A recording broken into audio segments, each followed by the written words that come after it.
Madam Chair.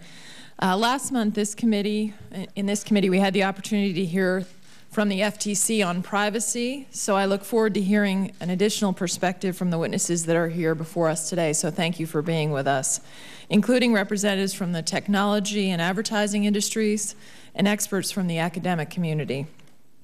This debate centers on how online information is legally collected and disseminated for commercial usage. It's critical that we first understand this process before we begin to debate how privacy should be regulated or legislated. This field is evolving so rapidly that we must proceed cautiously and carefully before diving into any legislation.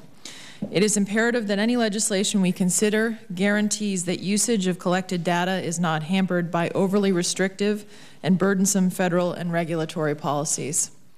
As we all know, e-commerce is a vibrant, thriving sector of the global economy. Information Technology and Innovation Foundation estimated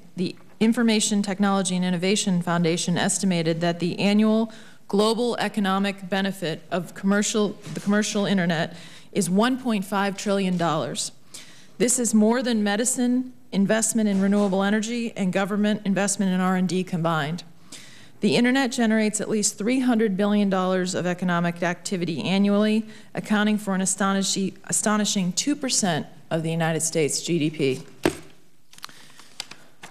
The Kelsey Group estimates that internet advertising, which was $45 billion in 2007, is expected to grow to $147 billion by the end of 2012. These statistics are just the tip of the iceberg and will continue to grow exponentially.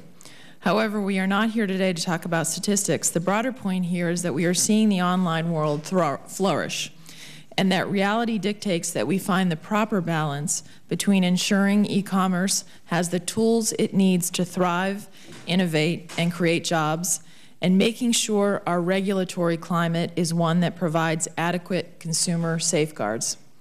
As we all know, Microsoft set off quite a firestorm when it announced Internet Explorer 10 will have its Do Not Track component default set to opt out of tracking. Whether or not this is the best policy shouldn't be up to Congress to determine. The beauty of living in a free enterprise society is that the market has a way of determining what works and what does not, and what is popular with consumers and what is not. And at the end of the day, there is enough competition in the marketplace for consumers to have the opportunity to decide what works for best for them without congressional interference. Lastly, we must also acknowledge that there are certain benefits to data collection for consumers.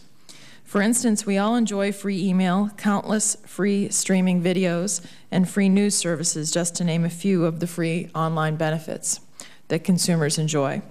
This is all possible because of the collection of data leads to targeted advertising to pay for these services, and more importantly, consumers choose to use these services because they value them.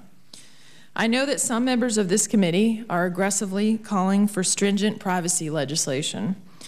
But as I mentioned, we must not act too quickly or haphazardly, and we need to be thoughtful in our approach in striking a proper balance.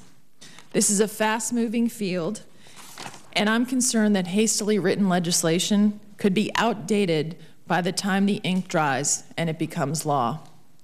I look forward to a robust discussion today with our distinguished panel, and I yield back the balance of my time. Thank you, Madam Chair. Thank you very much.